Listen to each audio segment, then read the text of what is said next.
Vous n'avez pas compris la fin de My Hero Academia. Je suis fatigué d'entendre des gens clamer que la fin de My Hero Academia est mauvaise. Pourquoi est-ce que je dis cela? Parce que beaucoup de ces critiques semblent ignorer les nuances et les leçons que cette conclusion nous offre. Oui, la fin n'est pas parfaite, mais elle est loin d'être désastreuse. Avant de plonger dans le vif du sujet, n'oubliez pas de liker, de commenter et de partager. Ces gestes me permettent de continuer à créer plus de contenu et surtout on approche à grands pas des 8000 abonnés. Alors si vous voulez faire partie de cette aventure, aidez-moi à franchir ce cap. N'oubliez pas non plus de me rejoindre sur Discord et Twitter, et grande nouvelle, je suis enfin de retour en live. Avec au programme des sessions débats passionnants, vous ne voudrez pas manquer ça. Mais avant de tout développer, parlons un peu de My Hero Academia. Vous en avez sûrement déjà entendu parler, mais pour ceux qui débarquent, voici le cœur de l'histoire. Dans un monde où 80% de la population a développé des super pouvoirs, appelé Alter, Izuku Midoriya, un jeune garçon ordinaire, fait partie des rares à ne pas en posséder un. Pourtant, son rêve est immense, entrer à UA, la prestigieuse académie de super-héros, et devenir l'un des plus grands héros de son époque.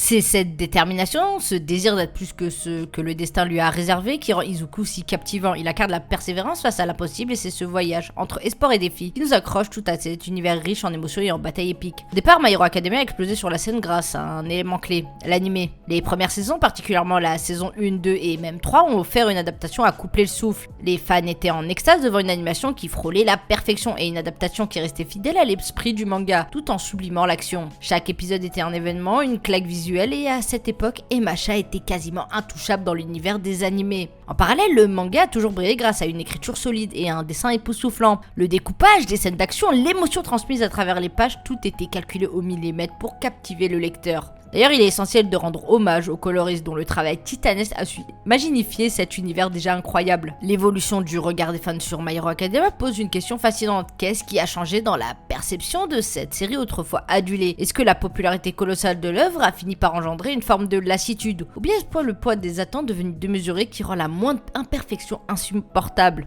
Au fond, My Hero Academia n'a jamais cessé d'être une grande œuvre, mais dans un monde où les phénomènes de la culture pop sont disséqués à l'extrême, il suffit d'une légère ombre pour tenir l'écart d'une œuvre qui brille autrefois sans réserve.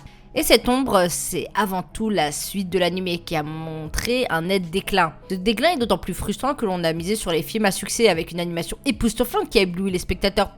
Pendant ce temps, l'anime lui-même souffre d'une animation moyenne, loin de l'intensité visuelle promise, mais là où la critique devient presque absurde, c'est quand même certains s'attardent sur les détails insignifiants, comme ce fameux ciel bleu, objet d'une haine incompréhensible. Au final, est-ce vraiment ce ciel bleu qui nous intéresse? Non, nous sommes là pour l'histoire, pour la profondeur des personnages et les émotions qu'ils nous transmettent. Mais dans un paysage saturé de jugements hyperboliques et de critiques acerbes, le moins ne faut pas, même un détail aussi insignifiant qu'un ciel devient une cible facile.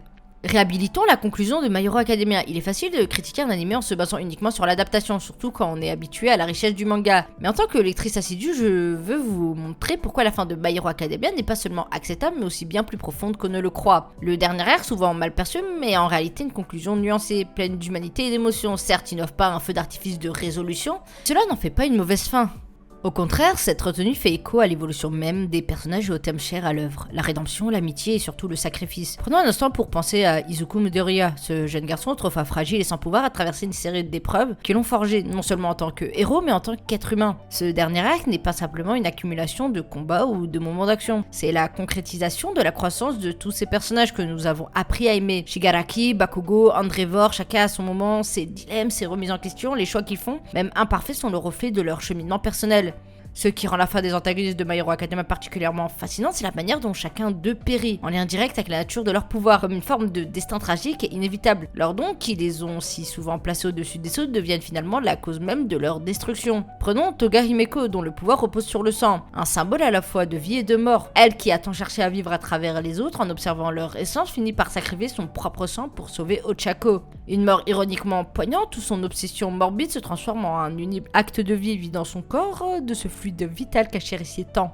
Dabi, lui, a toujours été consumé par sa propre flamme, son pouvoir de feu reflétant son être intérieur en perpétuelle combustion. Jusqu'au bout, il a cherché à tout brûler, à effacer son passé dans un brasier de haine, mais son feu n'a fait qu'accélérer sa propre chute. Et puis il y a Shigaraki, celui dont le pouvoir est littéralement la désintégration. Son nom reflète parfaitement le chaos qu'il porte en lui, une capacité à tout détruire, à ne rien laisser derrière. À la fin, il se désintègre lui-même, emporté par cette malédiction qui l'a accompagné toute sa vie. Sa fin est celle d'un être en ruine dont le pouvoir dévore même son existence. Chaque protagoniste de My Hero Academia est finalement rattrapé par sa propre nature, prisonnier d'un destin tragique où leur pouvoir, qui aurait pu les élever, les précipite vers leur fin inéluctable. C'est cette symétrie entre leur vie et leur mort qui leur rend leur chute aussi bouleversante qu'inévitable. Ce qui frappe encore plus, c'est le contraste saisissant entre l'intensité du dernier combat et le chapitre suivant.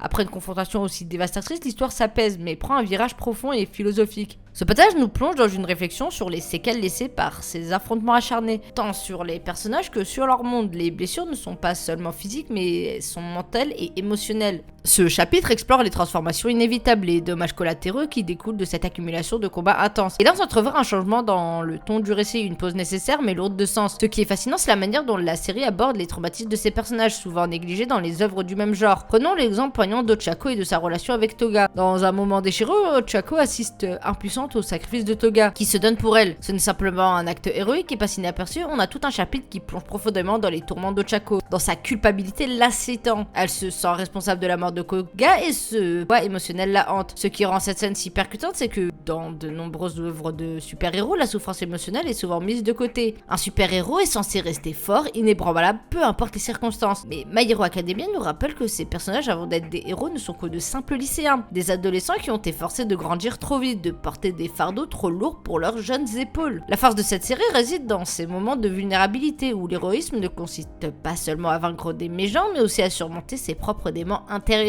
La famille Todoroki se retrouve elle aussi au cœur de cette quête de rédemption, cherchant à comprendre Dabi tout en essayant de tourner la page sur les erreurs du passé. Pourtant, malgré leur effort, certains membres restent incapables de pardonner à leur père pour les horreurs qu'il a commises. Ce dilemme familial apporte une dimension tragique à l'histoire, mêlant blessures profondes et espoir d'un avenir meilleur. Je crois qu'une des raisons principales pour lesquelles certains fans ont été déçus, c'est l'introduction d'un nouveau mystère à la fin du chapitre 425. Un potentiel nouvel antagoniste, ou du moins une nouvelle menace a été teasée, laissant planer l'idée d'un prolongement de l'intrigue. Et là, je vous rejoins tout à fait. Si Horikoshi ne prévoit pas de suite ou un spin-off, ce teasing pourrait sembler superflu, voire même frustrant. Cela dit, je vous pose la question, qu'auriez-vous voulu faire de plus pour cette conclusion? Car en réalité, presque tout a été bouclé. Chaque personnage important a eu droit à une fin satisfaisante, une conclusion à leur arc. Nous avons assisté à la fermeture de plusieurs chapitres personnages, que ce soit pour Deku, Bakugo, Shoto ou même Endeavor. Alors, mis à part ce teasing, que manquait-il vraiment à cette fin?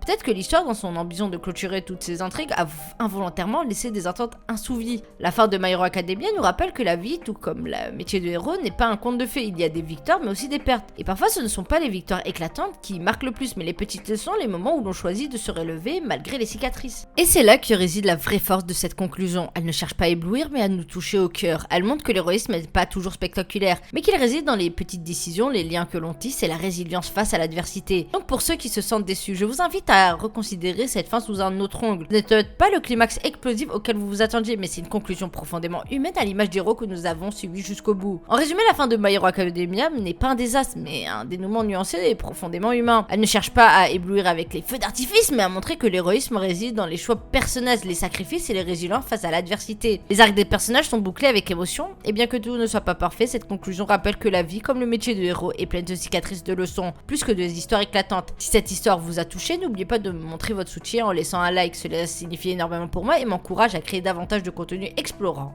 les profondeurs de l'expérience humaine. Merci de m'avoir écouté et n'oubliez pas, avant de critiquer, prenez le temps de connaître car derrière chaque œuvre, il y a une histoire qui mérite d'être entendue. Restez curieux, continuez à explorer, moi c'est Rito et je vous donne rendez-vous dans la prochaine vidéo pour de nouvelles découvertes enrichissantes. À très bientôt.